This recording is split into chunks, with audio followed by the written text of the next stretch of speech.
Welcome to the Fantasy Football Forge. My name is Steve, and today we are going to truly do a quick mock draft. As this morning I was playing around with just looking at all the rumors from yesterday, the most recent rumors of the draft, and I wanted to play around with that and kind of see what the mock draft could look like. And originally I called this mock draft the draft that nobody expected. That was my working title, and then afterwards I came up with a better name. We're going to call it the Where There's Smoke, There's Fire, because we're going to just kind of take these rumors, for the most part, at face value and work them in the best we can into one mock draft here.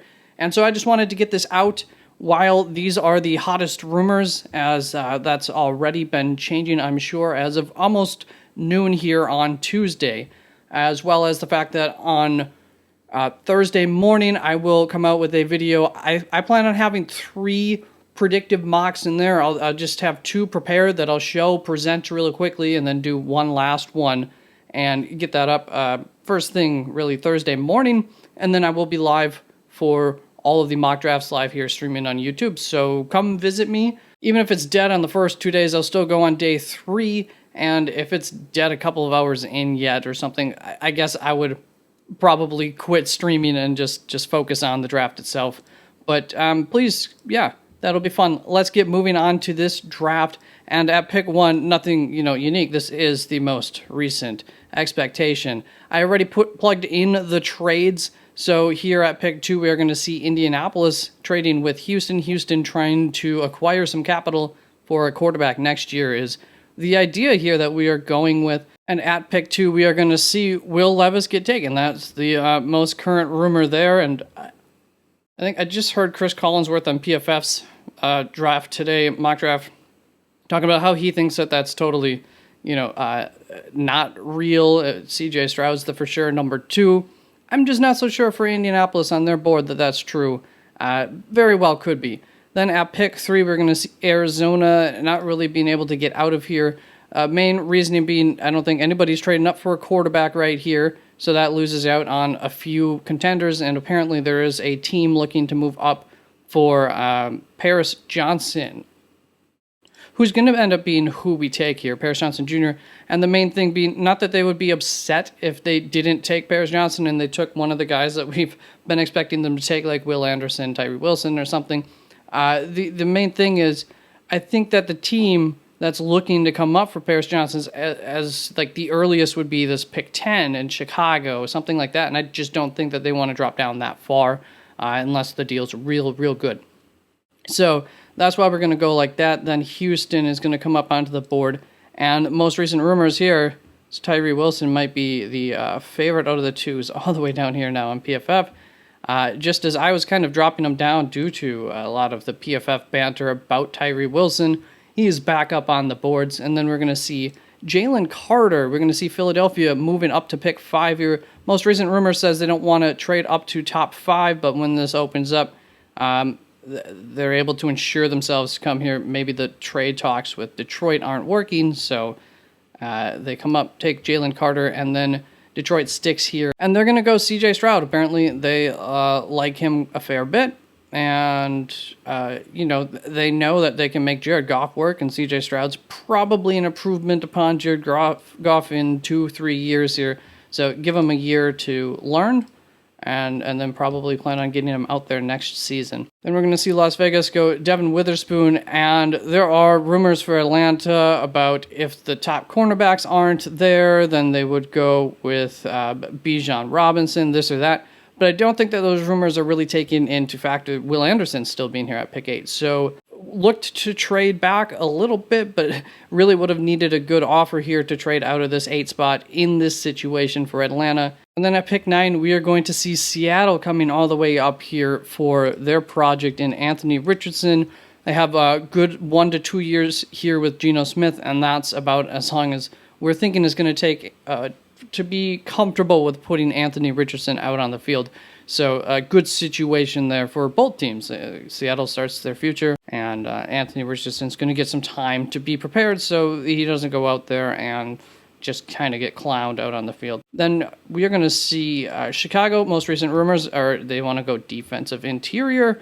I don't know if that's because we're thinking that Jalen Carter might slip that far or whatnot, but have him going Kalijah. And then Tennessee's going to take Peter Skoronski, and then we are going to see a massive trade up here for the Falcons to Houston, and this is where I think if Houston wasn't quite able to get enough to feel like, hey, we can for sure move up to get the quarterback that we want next season, this was the trade that I would think would include a future first from the Falcons, and now you have 3, maybe even 4 first-round picks for next season, and you're guaranteed to be able to get the quarterback that you want at pick 1 or 2 with that kind of capital. So the Falcons come up here and they take Bijan Robinson. They weren't expecting, Will Anderson. They have 2 of the few quite possibly blue-chip guys in this draft on their team. I think they find that to be worth a little bit of, that big jump up. I mean, possible, it's possible. We're having a little bit of fun here. Then Pittsburgh's going to trade up. Pretty sizable jump here, I guess, with the New York Jets. No, with Green Bay, Pittsburgh comes up, and they are going to take Broderick Jones. Then we see Detroit kind of salivating here with only one of the top 2 cornerbacks off the board. He was very much in the conversation for them at pick 6, so Detroit comes up in a trade with New England, and they're going to grab Christian Gonzalez here. Then the New York Jets are up on the board, and they'll go offensive tackle and Darnell Wright here. And then we're going to see nothing too unique here. Deonte Banks to Washington. Really like it if he's available for them there.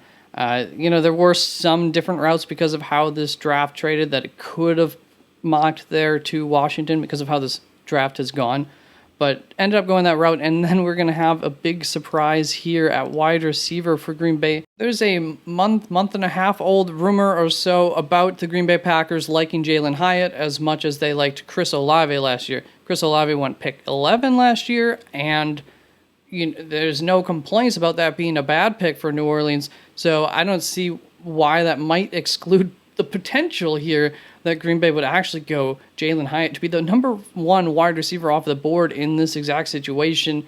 As trying to get Jackson Smith off of the board before them, but then with that New England trade especially, didn't do that, but New England trades back, and then they get Jackson Smith-Jigba. And the Los Angeles Chargers, I think, are going to be trading up here with Tampa Bay, and they see one of their targets that I have them liking maybe a little bit more here in Nolan Smith left on the board, and they go and make that happen. Then we're going to get the last pick of trade of this little mock with Minnesota coming up to pick 20, jumping ahead of Tampa Bay in order to take quarterback Hendon Hooker here. I really think it's a mistake if he goes in the first round, but there's quite a bit of smoke around that potentially happening, so we have to be realistic here that might happen.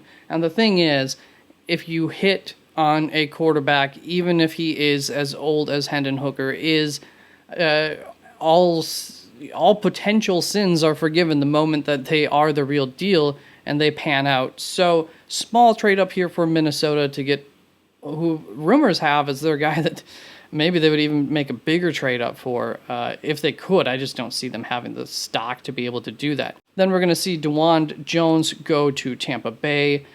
Joey Porter going to Baltimore. Seattle's going to pick up Miles Murphy here. Jacksonville's going to go Brian Branch. Nothing too unique there. We're going to go, we're going based off of the rumors, not really my charts or what I think. So it really seems that nobody has Luke Whippler this high. So John Michael Schmitz it will be as center because that is more realistic based on what we are aware of as far as teams' thoughts on situations. Dalton Kincaid going to Dallas. The rumors are that they like Michael Mayer here. However, I think Dalton Kincaid would, maybe those rumors are kind of them not expecting Dalton Kincaid to be here at pick 26. And so I just think that he would add some explosive element.